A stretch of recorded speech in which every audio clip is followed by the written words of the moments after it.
Tu m'étonnes qu'il échappe à n'importe quel prédateur qui s'approche.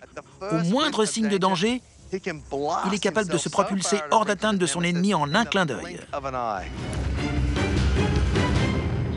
C'était du grand art. Tu as mérité de la banane. Oui, Tiens, petit. il s'est jeté dessus. Mon doigt! Ça va? Regarde, tu vois ces marques de dents? Mince. Ah, il mord fort. Il sait mordre. Ce sont des gants en cuir épais et il a réussi à les transpercer. La vache. Ah, il m'a fait mal. Je vais avoir des cicatrices.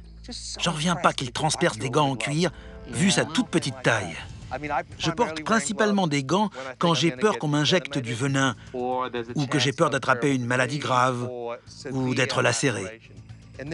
Là, je ne pensais pas qu'il mordrait aussi fort. Avec les primates, il ne faut jamais oublier qu'on court évidemment le risque d'attraper des maladies, comme la rage.